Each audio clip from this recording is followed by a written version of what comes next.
Hoje nesse vídeo de física vamos falar sobre movimento circular uniforme. Meu nome é Carlos e hoje eu venho te ajudar nesse assunto que é muitas vezes dito como um dos mais difíceis da física mecânica, mas o que falta na verdade é assimilar bem a teoria dele e, claro, praticar bastante. Mas bem, eu quero deixar da maneira mais simples, quero que você entenda o movimento de maneira clara e sem muitas dificuldades, sem ser uma coisa muito complexa. Então vamos nessa, eu conto com a tua participação. Meu nome é Carlos e eu quero que você se inscreva no meu canal. E também dê like no vídeo caso você goste, é claro, né? Não quero forçar nada a ninguém, mas dá aquele like lá, né? Obviamente. Então, vamos começar aqui esse vídeo, né, sobre movimento circular. Mas veja, se você for imaginar um pequeno objeto que vai fazer uma volta, uma pequenininha voltazinha, ou então varrer um pouco desse ângulo da circunferência. Por exemplo, se o objeto está aqui no ponto A, e eu quero que ele vá para o ponto B, né? Um pouco mais acima aqui, o ponto B.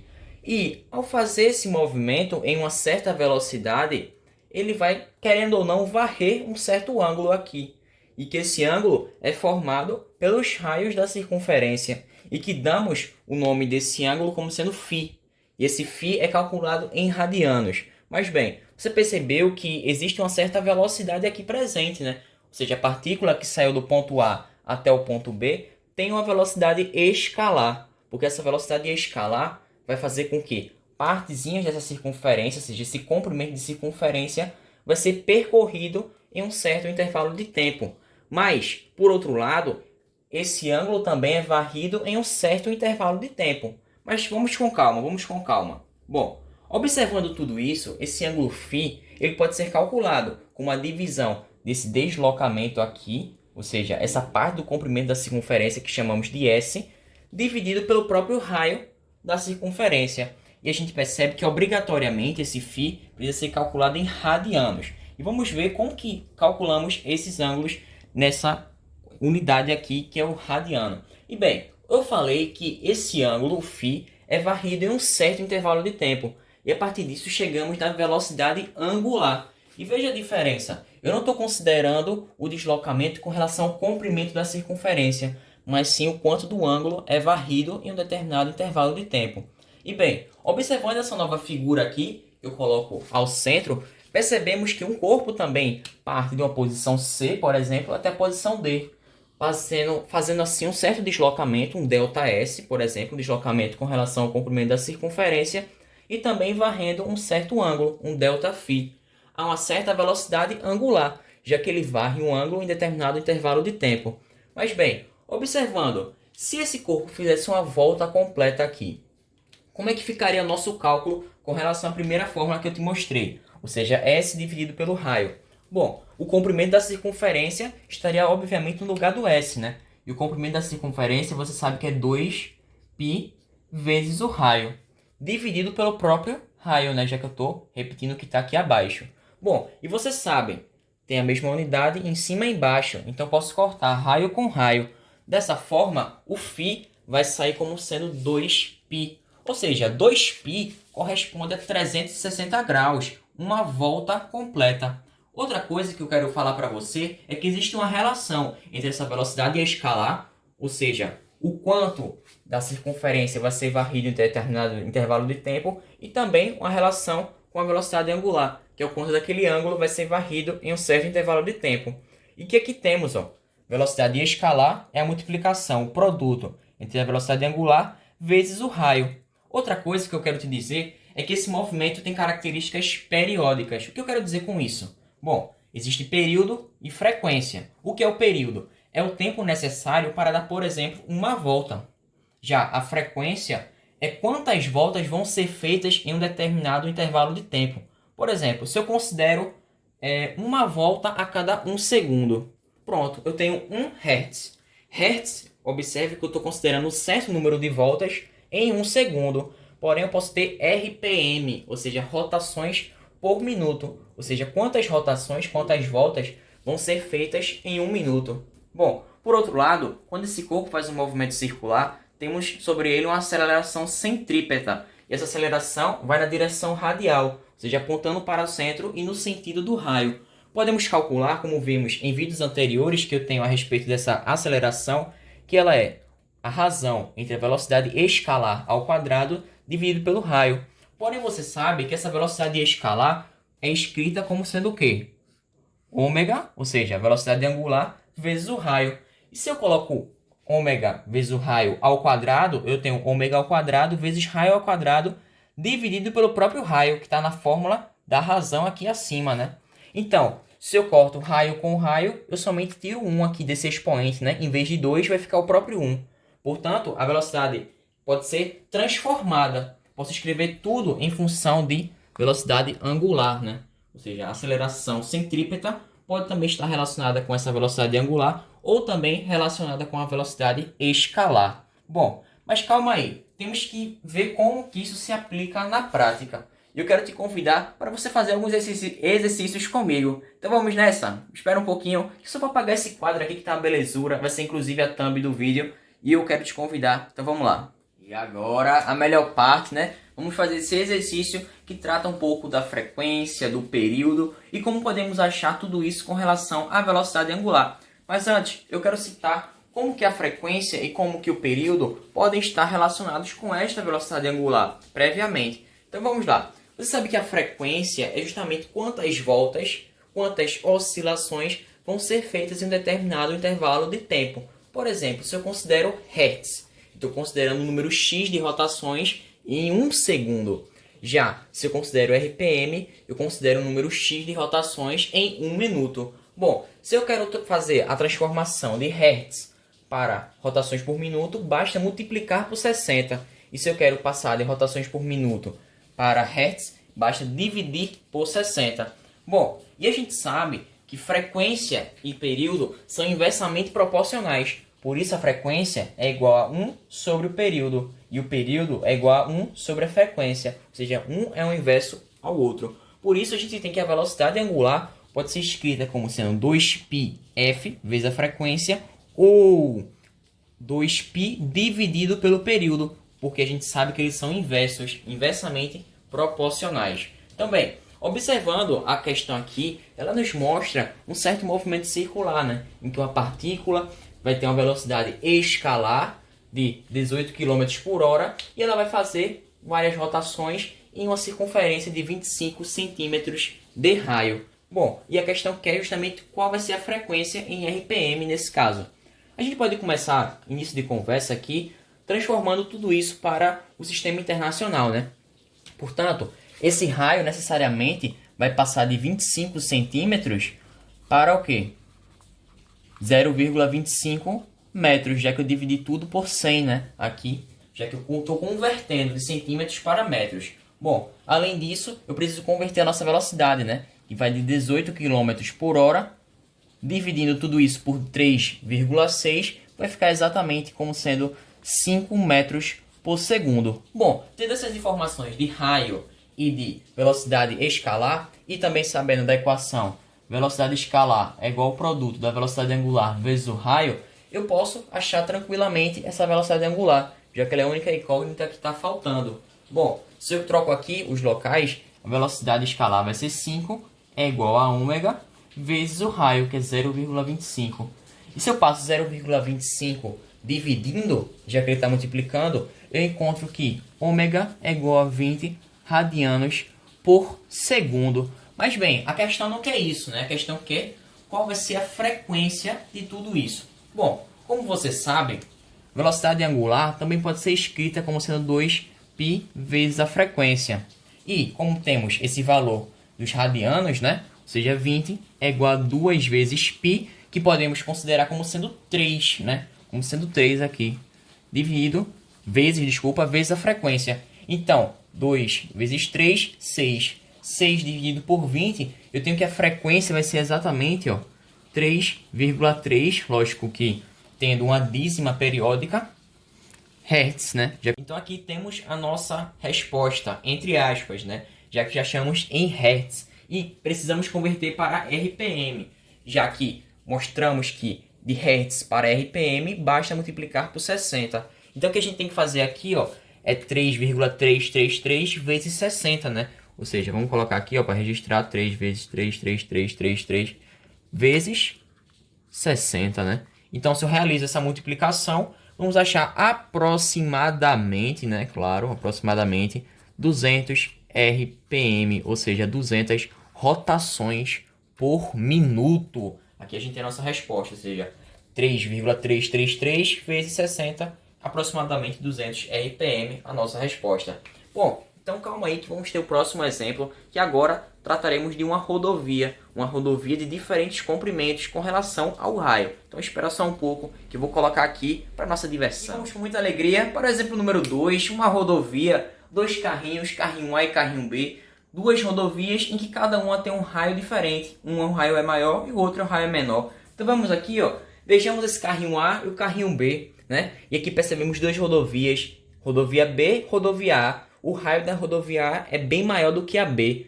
E vejamos aqui dois carrinhos em que eles vão percorrendo todo esse trajeto juntos um ao outro. Ou seja, quando um vai, o outro vai também. Ou seja, um vai acompanhando o outro no seu movimento. E a questão pergunta qual a relação entre a velocidade escalar, viu? Cuidado, de A e de B. Mas bem, antes de tudo eu quero fazer uma observação aqui.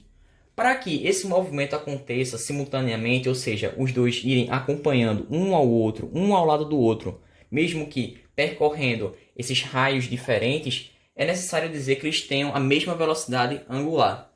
É necessário dizer isso, cuidado, mesma velocidade angular. Ou seja, eles precisam varrer o mesmo ângulo em um mesmo intervalo de tempo, para que eles vão um acompanhado do outro por todo esse trajeto.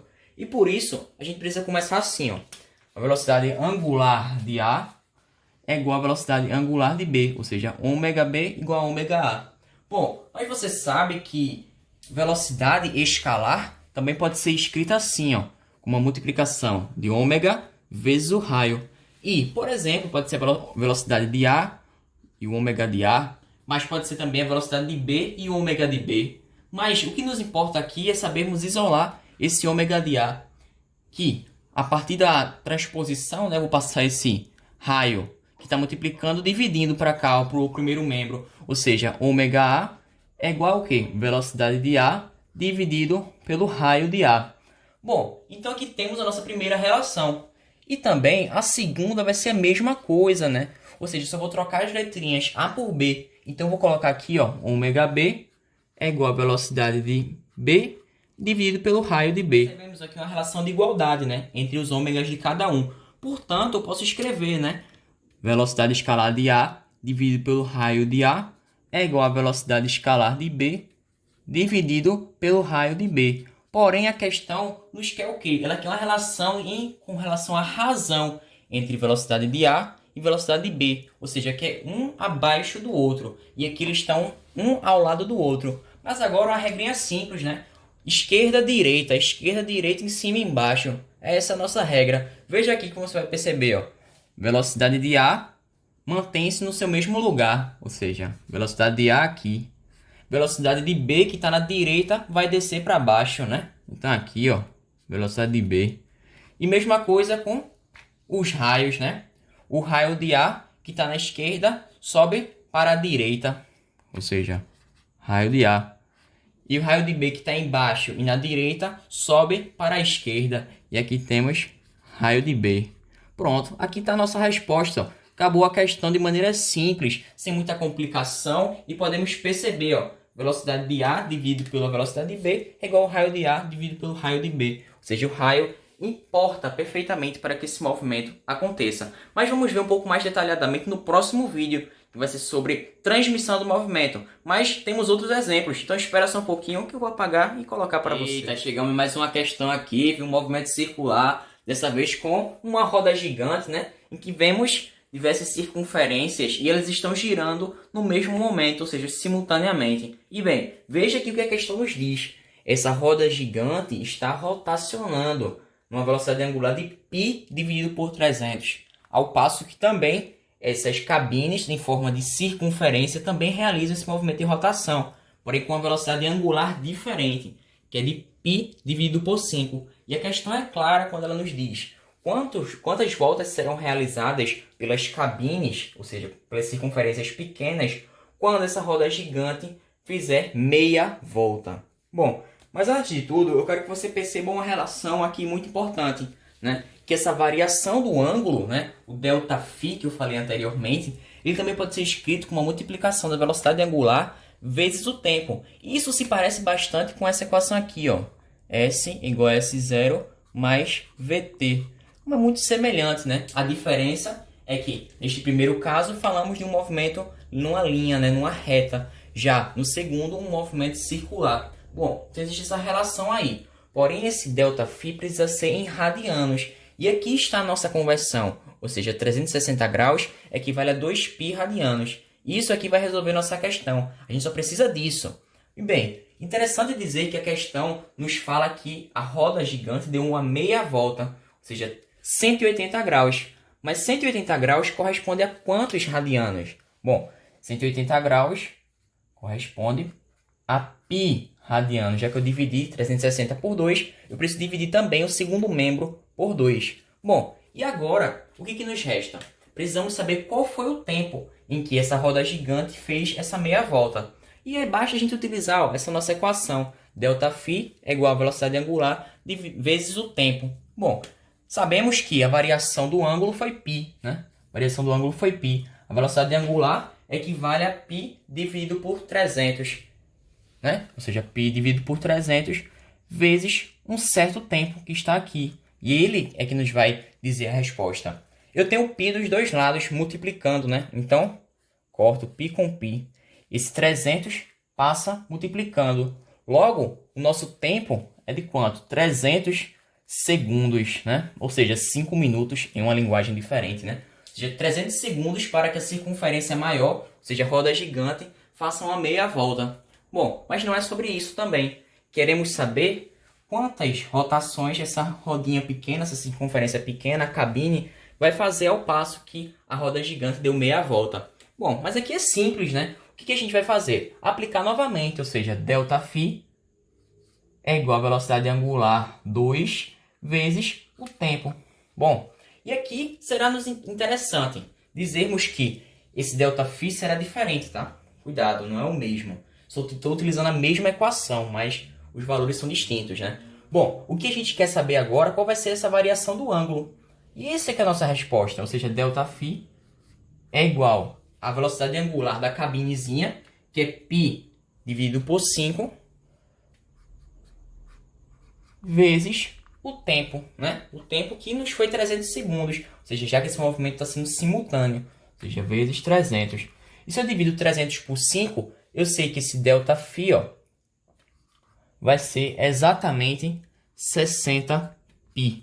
Mas bem, como você sabe que 360 graus equivale a 2π e 180 graus equivale a π, você pode deduzir comigo que eu posso fazer também uma regra de 3 aqui, diferenciada, né? Ou seja, 300 graus equivale a 2π radianos, portanto, 60π vai equivaler a quantas voltas? Ou então, melhor dizendo, eu posso substituir esse 300 graus por uma volta, né? Uma volta, já que 360 equivale ao mesmo que uma volta. Pronto. Aqui está a nossa resposta. Basta agora fazermos a divisão.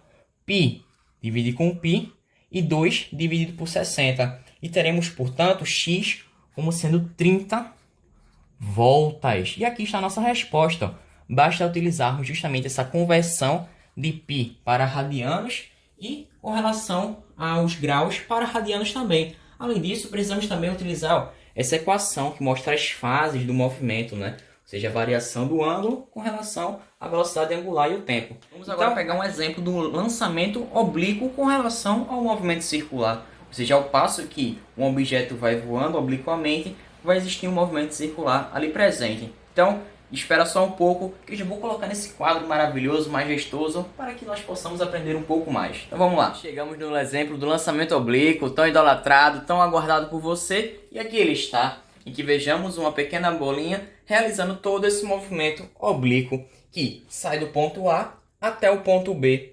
Porém, ao realizar esse tipo de movimento, ele dura um certo tempo até que ele sai de uma posição e chegue em outra. E no centro de toda essa trajetória existe o ponto C, e que o ponto C corresponde ao centro também de uma circunferência. Essa circunferência também rotaciona em um certo período de tempo, a uma velocidade angular constante. E esse mesmo período de rotação corresponde ao tempo pelo qual essa bolinha vai do ponto A até o ponto B. E a questão nos pergunta qual é essa velocidade angular para que toda essa situação seja satisfeita, tendo em vista que a velocidade pelo qual essa bolinha é lançada é de 15 metros por segundo e o seno do ângulo é 0,8, cosseno 0,6. Mas antes de tudo, gostaria de relembrar que essa velocidade inicial ela é dividida, né, em algumas componentes. Como a gente sabe, essa decomposição dos vetores. Inicialmente, na parte vertical, temos Vy e na parte horizontal temos Vx. E Vx, todo esse lançamento, ele vai subindo e também ao passo que ele vai indo deslocando-se para a direita na parte horizontal.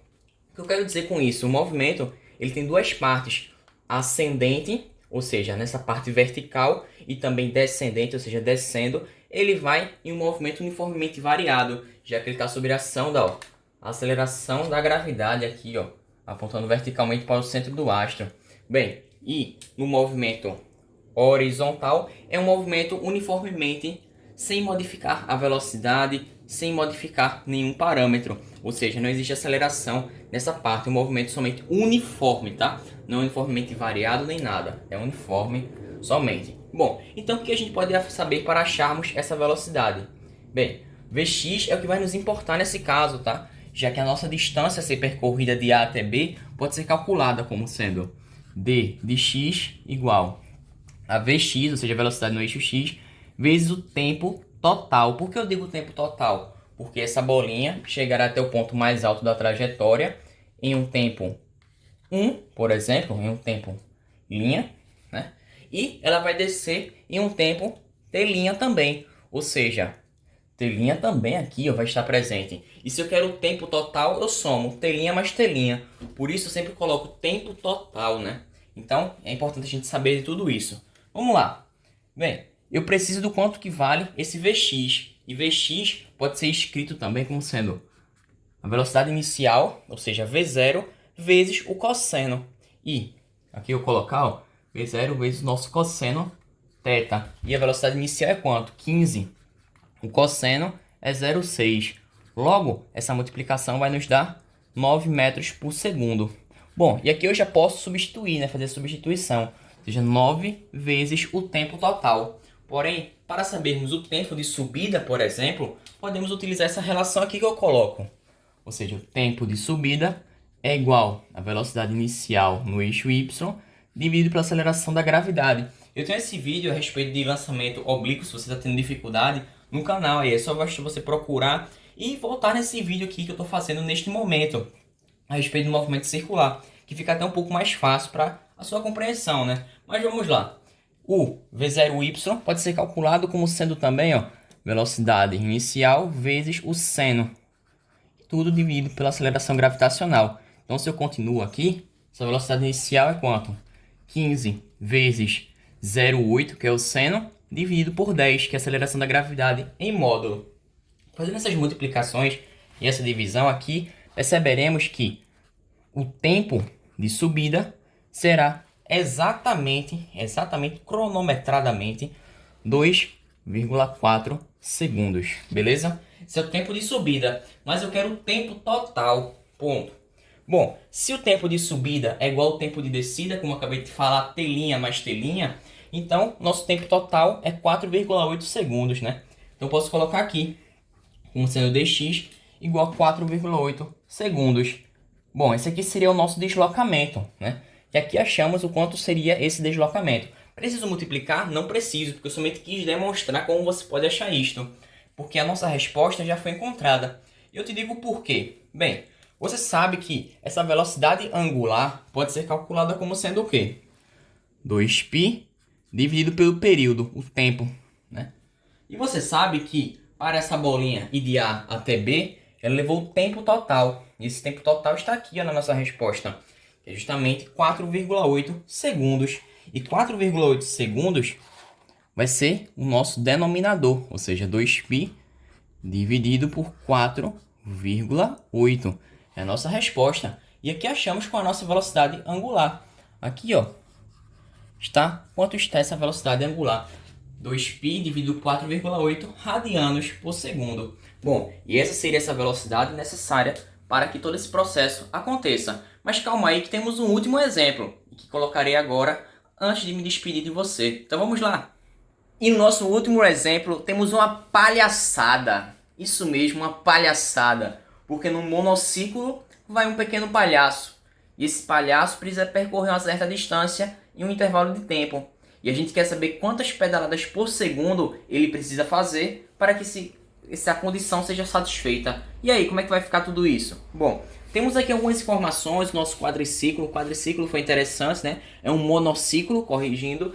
E temos aqui um raio dessa circunferência, né? Que vai rotacionar várias vezes. E esse raio é de 20 centímetros, né? E ele pergunta quantas pedaladas por segundo para que em 30 segundos percorra-se 24 pi metros. Bom, antes de tudo temos que saber qual vai ser a velocidade média dele, né? É importante a gente saber disso, para que a gente possa calcular também quantas pedaladas por segundo ele vai dar. Isso com base justamente com o comprimento da circunferência. Bom, mas antes de tudo, vamos colocar aqui a velocidade média dele, né? Velocidade média que é igual ao quê? O deslocamento, que vai ser 4π metros, dividido pelo tempo, que é 30 segundos. Bom, se eu fizer as simplificações, eu vou perceber que vai ser 0,8 π metros por segundo. Bom, aqui está a nossa resposta parcialmente, né? Mas vamos com calma, porque precisamos saber quanto vai ser o comprimento da circunferência, né? Para que a gente saiba quantos metros vão ser percorridos em uma pedalada. Então vamos lá. Comprimento de circunferência, você sabe que é 2π vezes o raio, né? Então, 2π vezes o nosso raio. Nosso raio é 20 centímetros e precisamos converter tudo isso para metros, né? Ou seja, 20 centímetros para metros, ficamos aqui com 0,2 metros. E aqui, complementando, teremos 0,4 π metros a cada pedalada. Mas se eu preciso andar 0,8 π metros a cada segundo em uma pedalada, ou seja, em um giro completo eu tenho 0,4 metros, π metros, portanto, eu preciso multiplicar por 2, né? Multiplicar por 2 para que seja satisfeita essa condição aqui de andar por segundo 0,8 π metros por segundo. Portanto, eu preciso dar 2 pedaladas por segundo para que eu possa satisfazer essa condição de, em 30 segundos, percorrer 24 π metros. Portanto, são necessárias 2 pedaladas por segundo. E aqui está a nossa resposta final. Bem, e aí? Gostasse desse vídeo? Terminamos aqui o movimento circular na primeira parte. Lembrando que temos transmissão do movimento também, por correias e também por eixo. Ou seja, veremos a relação entre as velocidades escalares, velocidades angulares, em cada um desses casos, já que temos algumas igualdades a colocar em prática. Mas bem, eu fico por aqui. Muito obrigado pela tua presença. Valeu, falou. Espero que você tenha gostado, né? Se gostou, se inscreva, não é nada, não é muito difícil não. Um segundo aí, clica aí. Fica muito feliz e muito contente. Então, muito obrigado. Até a próxima.